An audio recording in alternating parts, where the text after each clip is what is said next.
जो उस दिन का खेल पलट देगा वो रियलिटी में इतिहास रचेगा। बोलो यस और नो। ऐसे मत डरो कि भैया मेरा नीट का एग्जाम है, मेरा सिलेक्शन नहीं हुआ तो क्या होगा, सिलेक्शन नहीं हुआ तो क्या होगा। अरे मैं कह रहा हूं हमारे जीवन का सबसे अच्छा दिन है ये नीट वाला एग्जामिनेशन। तू डॉक्टर बनेगा तो समाज की सेवा करेगा, मानव सेवा करेगा, करेगा कि नहीं करेगा? सभी तो पैसे कमाऊंगा। अगर तुमने 4 सवाल तुक्के मारे, कितने सही होने की पॉसिबिलिटी है? एक। 2 कैसे हो जाएंगे? बोला सर मेरे 2 तो फिजिक्स में गलत हुए। किसमें गलत हुए? 2 फिजिक्स में। और बहुत सिली मिस्टेक कि सर दोनों सवाल मुझे पूरे के पूरे, पर उसके मन में मलाल था। बार बार कहता हूं प्रोबेबिलिटी। अगर 4 सवाल तुमने तुक्के मारे, ध्यान सुन लो, लॉजिकली बोल रहा हूं। अगर तुमने 4 सवाल तुक्के मारे, कितने सही होने की पॉसिबिलिटी है? एक। 2 कैसे हो जाएंगे? गलत करेंगे जाकर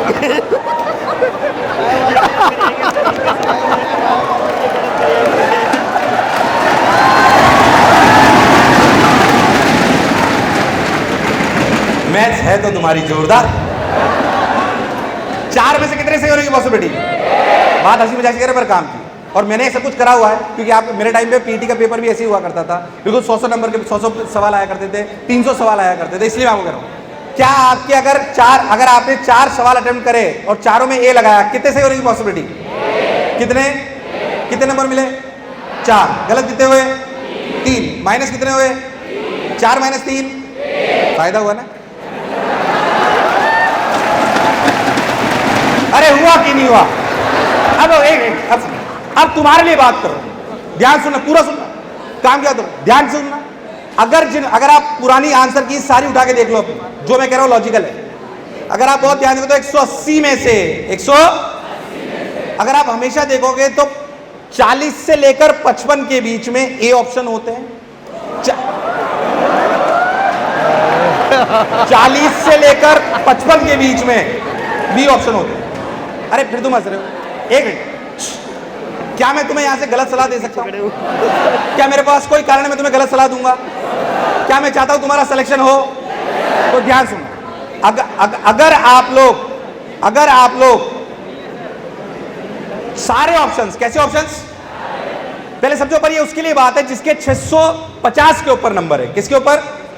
मान लो 180 में से तुम्हें 170 सवाल आ गए। कितने आ गए?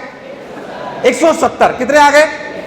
अब तुमने 170 में टाइम बच गया तो तुमने कैलकुलेट कर लिया कि यार 170 में से ना ए तो 50 बार आ चुके हैं, 170 में तुम कॉन्फिडेंट हो कि सही होगा। ये उनके लिए बात हो रही है, ऐसे नहीं जिनके 100 नंबर आ रहे हैं। जाहिर सी बात है सभागार में बैठे ही वो होंगे जो अभी तक सीरियस है। बोलो यस और नो। एक बार खुद के लिए 4 जोरदार तालियां बजा दीजिए क्योंकि अभी तक आया ही वही। शुरुआत बहुत सारों ने करी थी पर ये आखिरी मंजिल तक कुछ ही लोग हैं जो पहुंचे हैं। बोलो यस और नो। और यही वो हैं जो सफलता का दरवाजा खोलेंगे। बोलो खोलेंगे नहीं खोलेंगे? तो अगर आपने 170 सवाल कर लिए, कितने कर लिए? अब आपने उसमें देखा कि यार 50 सवालों में ए आ गया है, तो उन बाकी बचे हुए 10 सवालों में क्या ए की पॉसिबिलिटी होना बहुत कम है? अब तुमने देखा यार 170 में सी ना 30 बार भरा है मैंने। कितनी बार भरा है? तो अगर आप उन 10 बचे हुए सवालों में सी भर दोगे, सब में क्या भर दोगे? मैं कह रहा हूं तुम्हें गारंटी से उन 10 में से तुम्हारे 3 या 4 सवाल सही होंगे। और सोचो 10 में से 3 या 4 सवाल सही हो गए, 10 में से 3 भी सही हुए तो कितने नंबर आए? 12। कटे कितने? फायदा होगा। क्योंकि ये इसलिए बोल रहा हूं कि 650 के बाद 650 और 655 में कॉलेज ऊपर से नीचे हो जाता है। अरे ये सॉल्व ना इन कॉम्पिटिटिव एग्जामिनेशन में 700 नंबर पे 705 नंबर पे अलग मिलेगा। अभी मैं उत्कर्ष से मिलकर आया, एक बार जैसे सर के लिए जोरदार तालियां बजा दीजिए। उत्कर्ष जिसके 705 नंबर थे, उसका वीडियो आपको दिखाई देगा। अभी पिछले संडे को इतनी बड़ाई करी सर उसने जैसी सर आपकी कि मतलब मैं आपको बोल नहीं सकता हूं, मतलब बहुत जोरदार। मतलब उत्कर्ष जिसके 705 नंबर है उससे मौलाना आजाद में मिल गया, उसका वीडियो तुम्हें दिखाई दे जाएगा। उसने खुद ने मतलब उसको इतना सा मलाल है कि सर एक सिली मिस्टेक, मैंने उससे पूछा कौन कौन से सवाल गलत करे, उसने बोला सर मेरे 2 तो फिजिक्स में गलत हुए। किसमें गलत हुए? 2 फिजिक्स में। और बहुत सिली मिस्टेक कि सर दोनों सवाल मुझे पूरे के पूरे, पर उसके मन में मलाल था। मलाल बता रहा हूं मैं आपको, 705 नंबर पे ही मलाल है कि मौलाना आजाद की बजाय सर मैं एम्स जा सकता था। सोचो 705 नंबर वाले में और 720 वाले में आईक्यू में कोई डिफरेंस। मैं सही बताऊं 650 वाले से लेकर 720 वाले बच्चे में आईक्यू में कोई अंतर। ये उस दिन का खेल है, जो उस दिन का खेल पलट देगा वो रियलिटी में इतिहास रचेगा। बोलो यस और नो। हम इतिहास रच सकते हैं कि नहीं रच सकते? अब यस और नो। तो ढंग से सोच समझ के काम एंड कंपोज तरीके से अपनी तैयारी को पूरा अंजाम दीजिए। आप लोगों ने बहुत मेहनत करी है। किसी भी भावावेश या किसी भी नेगेटिव आदमी के संरक्षण में आके अपने अगले दिए 7, 8, 10 दिन खराब करने की जरूरत। सिर्फ पॉजिटिव लोगों से बात करेंगे, पॉजिटिव कंटेंट देखेंगे, कोई भी तकलीफ होगी तो हमें बोलेंगे और मोशन का परसेंटेज सिलेक्शन हाईएस्ट लाएंगे। यस और नो? यस और नो? क्या इस साल मोशन का परसेंटेज सिलेक्शन हाईएस्ट आएगा? यस और नो? अच्छा मैं लेता हूं, अच्छा लग रहा है कि नहीं लग रहा? यस और नो? बोझ नहीं लेना, जैसा कि मैं हमेशा बोलता हूं, पढ़ाई बोझ, पढ़ाई बोझ। मेरे को आपके टाइम पे जब एग्जामिनेशन देता था, जब मैं आपके बराबर का था, मैं बात भले ही रिपीट कर रहा हूं पर ध्यान सुनना, जब मैं आपके टाइम पे एग्जाम देता था तो मुझे एंजाइटी रहती थी। क्या रहती थी? मुझे पेट में गुड़गुड़ होती थी, मुझे डर लगता था, मुझे उल्टी होती थी, ऐसा होता था मेरे साथ। पर ये मेरी कमजोरी थी, ये कमजोरी के लिए जब मैंने अपने जब आईटी में क्लियर कर गया, जिसकी वजह से मेरी रैंक थोड़ी पीछे आई, मैं जब आईटी क्लियर कर गया तो मैंने अपने प्रोफेसर से पूछा तो उन्होंने बहुत अच्छी बात है मैंने बोली कि रियलिटी में हम ध्यान नहीं दे पाते कि एंजाइटी और एक्साइटमेंट, एंजाइटी और के सिम्टम सेम होते हैं। सिम्टम आप लोग ज्यादा समझते हो, काम क्या बोल रहा हूँ, एंजाइटी और एक्साइटमेंट के सिम्टम सेम होते हैं। जब एंजाइटी होती है तो हाथ नम होते हैं, अरे यस और नो? थोड़ा पेट में गुड़गुड़ होती है। यही चीज तब भी होती है जब एक्साइटमेंट होता है। अरे यस और नो? लड़के जानते हो किसी सुंदर कन्या से मिलने जा रहे हो तुम लोग? अरे यस और नो? बात इसलिए हंसी मजाक से बोल रहा था कि आपको बात समझ में आए। उन्होंने बोला तुम बस इतना सा अंतर समझ लो कि अगर एंजाइटी और एक्साइटमेंट के सिम्टम सेम हैं, पर क्या एंजाइटी लॉस कराती है और क्या एक्साइटमेंट जीत दिलाती है? अरे यस और नो?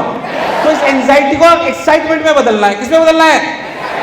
ऐसे मत डरो कि भैया मेरा नीट का एग्जाम है, मेरा सिलेक्शन नहीं हुआ तो क्या होगा, सिलेक्शन नहीं हुआ तो क्या होगा।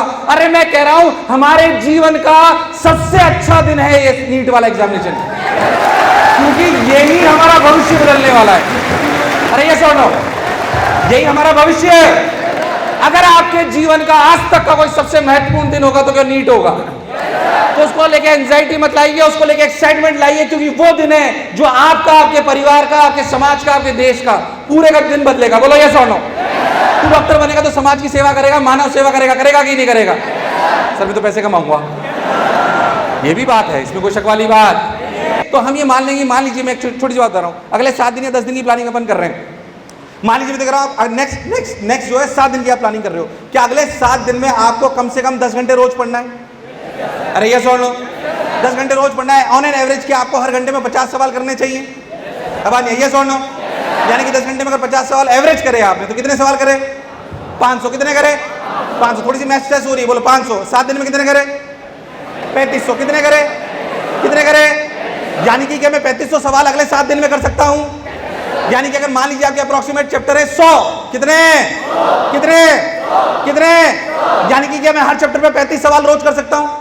मतलब मैं पूरे चैप्टर्स का 35 सवाल कर सकता हूं। अगर हर चैप्टर के 35 सवाल करूंगा तो क्या अगले 7 दिन में मेरा पूरा रिवीजन हो जाएगा?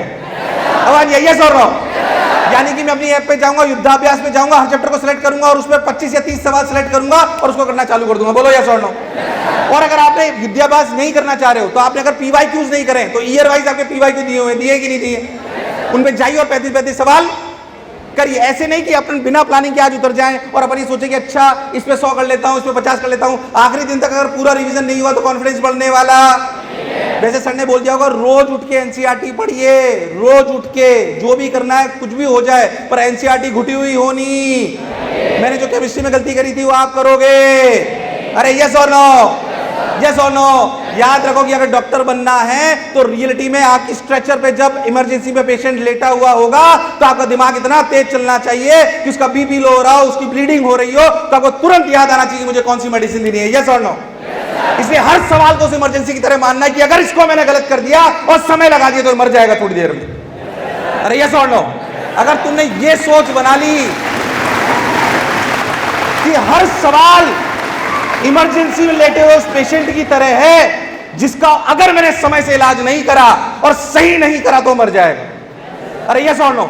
मैं कह रहा हूं तेरे 720 में 720 आएंगे, 720 में से 720 आएंगे, गारंटी ले रहा हूं मैं आपको। कोई बड़ी बात मैं कहता हूं, तुम्हें पूरा सवाल आता होगा, पूरे के पूरे सवाल तुम्हें आते होंगे, तुम छोटी छोटी मिस्टेक्स करोगे, बस याद रखना। पूरा पेपर ऑलमोस्ट तुम्हें पूरा आता होगा, कोई सवाल ऐसा नहीं होगा जो तुम्हें आता। सिर्फ समय का थोड़ा सा अभाव तुम्हें लग सकता है, बाकी डरने की जरूरत नहीं है, बिल्कुल डरने की जरूरत। क्या हम डरेंगे कि पेपर करेंगे? डरेंगे कि पेपर करेंगे? डरेंगे कि पेपर करेंगे? एंजाइटी आएगी कि एक्साइटमेंट आएगा? क्या वो दिन हमारा डरावना दिन है कि सबसे अच्छा दिन है? क्या वो दिन हमारा दिन, क्या वो वाला दिन हमारा जीवन बदल देगा? अरे यस और नो? अगले 7 दिन में क्या कम से कम 3500 सवाल करेंगे? क्या एक चैप्टर के करेंगे, सारे चैप्टर के करेंगे? सारे चैप्टर के करेंगे और डरेंगे